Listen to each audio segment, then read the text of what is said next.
Bien, ya estamos de vuelta. Vamos a checar las demás notas que se han posteado en estos días. Como les dije, algunas son muy buenas, otras, pues bueno, llaman la atención, pero pues no podemos esperar la gran cosa, ¿no? Como por ejemplo esta que nos hizo favor de postear Damián Muñoz Ledo.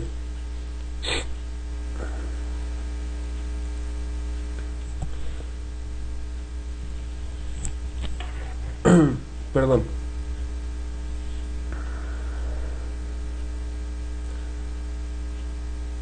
Bueno, pues nos dice entonces que un estudiante universitario pretende con una molécula del ajo contrarrestar el mal del Parkinson, Alzheimer y el Huntington. Esta molécula de nombre S-alilcisteína es la cual Julio César Tabón Velasco, químico, farmacobiólogo y alumno del doctorado de Ciencias Biomédicas de la UNAM, está checando en un nivel experimental la estrategia para poder frenar el avance de las enfermedades de Alzheimer, Parkinson y Huntington, solo con una molécula de ajo. Y dice Julio que estas patologías neurodegenerativas, la primera cognitiva y las otras de tipo motor, presentan procesos de daño celular comunes como el estrés oxidativo y la inflamación. Para detener ambos procesos, el científico está induciendo la activación de mecanismos bioquímicos antioxidantes que contrarresten el estrés oxidativo, la inflamación y en consecuencia el avance de esos padecimientos. No es una cura, es simplemente poder frenar el avance de estos padecimientos. Sabemos muy bien lo que ocasiona el Parkinson, el Alzheimer y pues el Huntington. Eso creo que lo sabemos bastante bien, ¿no? Entonces si logra, ahorita está en un proceso de prueba, pero si logra crear este modelo que evita el estrés oxidativo, sería una situación única en nuestro país. Regularmente los grandes avances de medicina provienen de otros países. Algunos, en su mayoría de las veces, provienen de médicos cubanos, a pesar de que se generen en otro país. Pero son de las cosas que no nos dicen, ¿verdad? Porque no quieren que sepamos. Porque a lo mejor un gran médico estadounidense creó, no sé, voy a decir cosas a lo tonto, ¿no? Vamos a pensar que un médico estadounidense descubre cómo evitar la enfermedad de la varicela en los pequeños, pero no nos comentan que este médico estadounidense estudió en Cuba. Es una cosa que tenemos que checar bien, porque muchos médicos cubanos no son únicamente de Cuba. Muchos médicos que estudian en Cuba son de otros países. Recordemos que Cuba les da la oportunidad a gente de otros países, ¿no? Entonces, bueno, este joven universitario, Julio César Tobón Velasco, es mexicano. Él está generando esto, está ahorita en un proceso de prueba, y si se logra, créanme que va a ser un gran avance para estas enfermedades. El poder frenar el avance de estas mismas es de suma importancia para todos aquellos que desafortunadamente tienen estos males, tienen estos daños pues neurológicos. Y creo, como dice Damián, que si el gobierno apoyara, esto sería otro pedo, pero obviamente no lo va a apoyar. El gobierno no va a apoyar esta situación, porque yo creo que muchos de ustedes lo saben. Existe un acuerdo entre México y Estados Unidos, donde México no puede aportar científicos a nivel mundial, no puede aportar descubrimientos en cuestiones de medicina a nivel mundial, porque antes tienen que ser patentados en Estados Unidos. Entonces, dudo mucho que el gobierno quiera echarle la mano a este joven. La verdad es de que va a trabajar por sus propios medios, y si lo logra, pues se van a querer poner el traje de superhéroe el gobierno mexicano y decir: un mexicano logró un descubrimiento para todos los mexicanos. Y sí, es para todos los mexicanos, pero no para el gobierno, créanmelo. No es para que el gobierno se ponga la etiqueta de héroe y diga: lo logramos. No. Esto es el esfuerzo de este joven, que es de lo que se debe de ver, es de lo que se debe de analizar, de reconocer en todo nuestro país este tipo de situaciones. Desafortunadamente no sale publicado en todas partes. Digo, esta nota salió en un WordPress. Esta nota ni es de Milenio, ni es de La Jornada. No, al parecer los medios oficiales no le toman tanto interés. Tal vez La Jornada sí, por ser de la UNAM, pero habrá otros medios muy conocidos por mucha gente, como Televisa y TV Azteca, que no le va a dar la importancia a este tipo de descubrimientos. Eso es lo más triste, pero es algo de lo que estamos viviendo en nuestro país hoy en día y desde hace ya algunos cuantos años. Perdón. Por otro lado, fíjense, está el caso de oceanografía. Es una situación muy perdón, muy relevante, una situación que a todos nos debería de interesar y de alguna manera nos debería de preocupar, porque es uno de los fraudes más grandes, me atrevo a decirlo así, en torno al petróleo mexicano. El caso de oceanografía lleva millones de dólares, supuestamente un fraude creado en contra de Banamex, supuestamente, que yo lo dudo. Más que nada, para mí no fue un fraude, fue un lavado de dinero, porque pues bueno, yo no he visto que Banamex está tan interesado en que se le devuelva su dinero. Pero ¿qué pasa? Que van a empezar a salir más y más y más culpables. Se han mencionado muchos. Por ahí salieron mencionados los Sagún, por ahí salieron mencionados los Vibriesca, por ahí salió mencionado Fox, de alguna manera, obviamente Pemex. Ya también surgió la Liga con Peña Nieto. No dudo que la familia Mourinho también esté involucrada, pues recuerden que ellos tenían los más grandes contratos de Pemex. Pero aún así no va a pasar nada. A mi manera de ver, oceanografía es una cortina de humo más para todo lo que están planeando en el gobierno, para el golpe que sigue. Viene la aprobación de las leyes secundarias de la privatización de Pemex, de su reforma energética. Y estas leyes secundarias, si ya las vieron o si tienen el chance, véanlas, búsquenlas, lean cuáles son las leyes secundarias y dense cuenta por qué entonces es tan importante crear ahorita un escándalo donde salga envuelto tanta chingadera, que a final de cuentas no va a pasar nada. ¿Por qué? Porque no van a actuar en contra de ninguno de los que ya mencioné. No van a hacer nada en contra de ellos. En contra de Fox no, porque es expresidente. En contra de su esposa Martita tampoco, porque fue primera dama. En contra de Mourinho, pues Juan Camilo Mourinho ya murió y el papá está radicando en España, bien a toda madre, con sus negocios en México, con una doble nacionalidad. Pues en Pemex ya salieron a decir que ellos no sabían.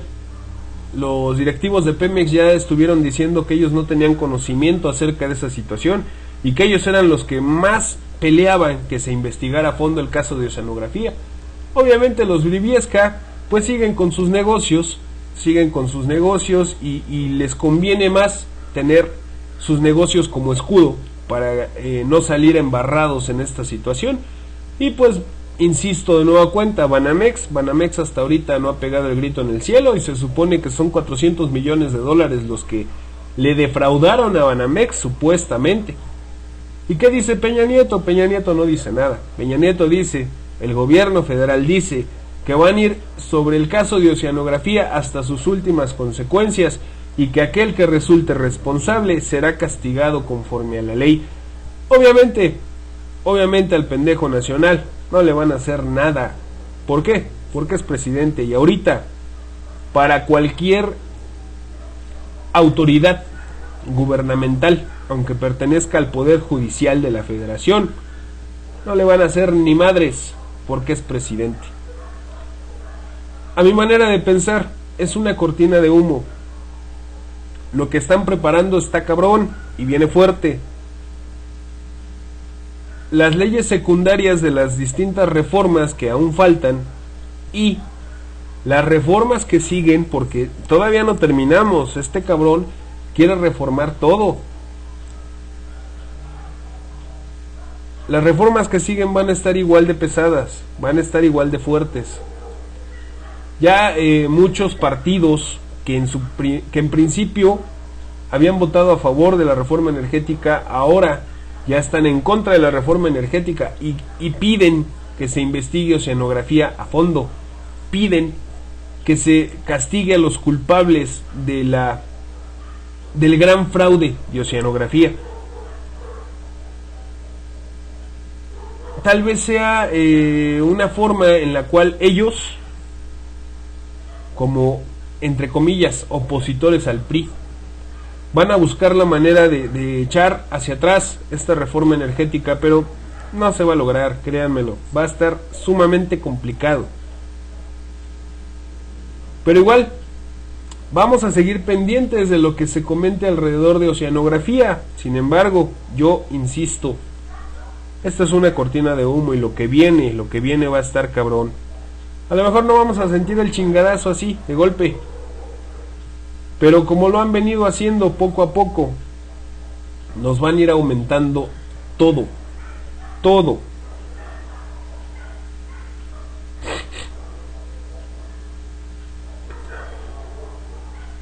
Bueno,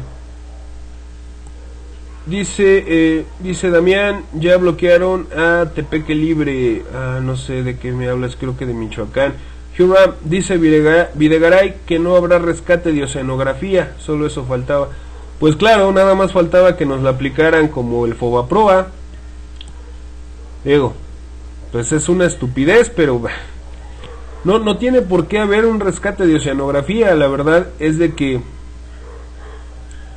todo esto es una situación que a mi manera de pensar, y doy una opinión muy personal, tanto Fox como Sagún y los Vibriesca, junto con los Muriño y en su momento también Calderón, fueron los principales promotores de la situación de Oceanografía, porque fue precisamente en el sexenio de Calderón, fue precisamente cuando Fox empezó a tener o a meter mano en Pemex, fue precisamente cuando los Vibriesca empezaron a generar sus negocios más grandes, porque en principio de cuentas, cuando el gobierno de Fox eran negocios pequeños.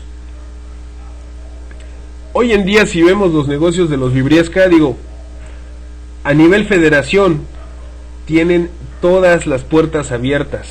¿Por qué? Por haber sido en algún momento hijastros de Vicente Fox.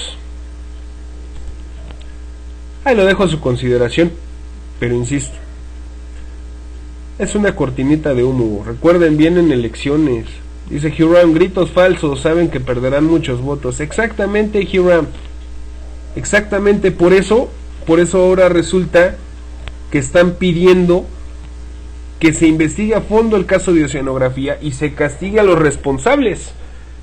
Es una manera de poder atraer de nuevo a la gente. Si han visto los promocionales o han escuchado los promocionales del PRD, del PT, de todos estos partidos que primero votaron a favor de la reforma energética y después se arrepintieron y dijeron que siempre no, Sus spots publicitarios de últimas fechas, al menos los que yo he escuchado, son de nosotros votamos en contra de la reforma energética, nosotros no estamos a favor de la reforma energética, no vamos a permitir que el pueblo sufra de abusos gracias a la reforma energética. Perdónenme, ellos fueron los primeros en firmar, que recuerden el Pacto por México, firmaron el Pacto por México, y en el Pacto por México venían incluidas todas las reformas que se publicaran por parte de la Federación, e iban a ser votadas por todos ellos, y así es como está pasando. Ya se promocionaron las reformas, ya se votaron a favor, ya están cumpliendo ellos con su parte del Pacto por México, ya se están llevando su dinero, y ahora resulta que salen a decir que no, que ellos son los buenos, que los están queriendo hacer ver como malos, pero ellos son buenos. Políticos, a final de cuentas, políticos. En fin. Bueno, ya para finales de este mes, por si alguien se quiere animar, sale la licitación para la 6ª línea del Metrobús.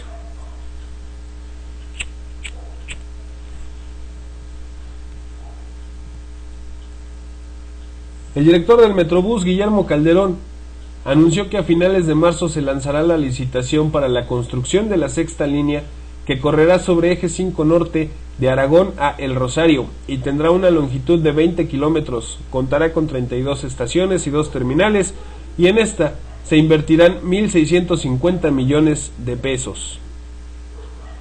Las negociaciones con las rutas 18, 3 y 56 y con el Grupo Metropolitano de Transporte van bien. Creemos que, como en las 5 líneas anteriores, no habrá ningún problema. Por ello, también hemos escuchado a los vecinos de Lindavista Unida y a los integrantes de la Asociación de Industriales de Vallejo. Supuestamente no se prevé ninguna modificación al trazo de esta ruta, debido a que el proyecto prevé que los 65 autobuses que surtirán 300 unidades circulen por el lado izquierdo y las estaciones se ubiquen en el Camellón, en la zona de Vallejo. Estas se van a cargar hacia un costado para no interrumpir el ascenso y descenso de los pasajeros. Destaca el funcionario en una entrevista que el número de pasajeros del Metrobús crece a una tasa anual de 4%. Hace unos días alcanzó su máximo histórico al rebasar 900,000 en 24 horas, pero el sistema con las líneas actuales puede fácilmente duplicarse sin llegar a sobresaturarse. Obviamente que está creciendo el número de usuarios del Metrobús, eso es lógico. Si las rutas de transporte que se tenían antes del Metrobús tardaban muchísimo, si ustedes quieren, por el tráfico que ya es desmesurado en el Distrito Federal, pero vamos a agregarle y seamos honestos. Los choferes de transporte público acostumbran a ir jugando entre ellos, tratando de ganar pasaje entre ellos, y otros con el típico centón, como se le conoce en el transporte público, se van lentos para cargar lo más que puedan de pasaje.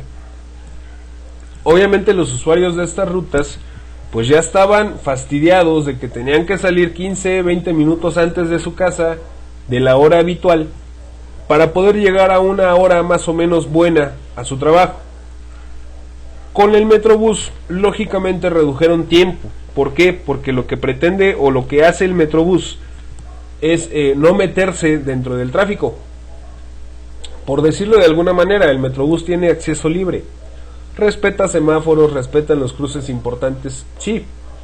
Pero el Metrobús no sufre de tráfico como las anteriores rutas de transporte. Obviamente los usuarios del Metrobús se van a multiplicar y cada vez van a ser más. Y no nada más el Metrobús, el Mexibús es la misma situación. Pero ¿qué pasa? Que de nueva cuenta muestran que es necesario para ellos, para el gobierno, que sean terceros los encargados de las construcciones. Y tenemos, por ejemplo, el caso de la línea 12 del metro, que casi media línea está para llorar, inservible totalmente. Toda la parte que va, todo lo que va por la parte de arriba, la parte aérea de la línea 12, que son de las estaciones más pegadas a Tláhuac,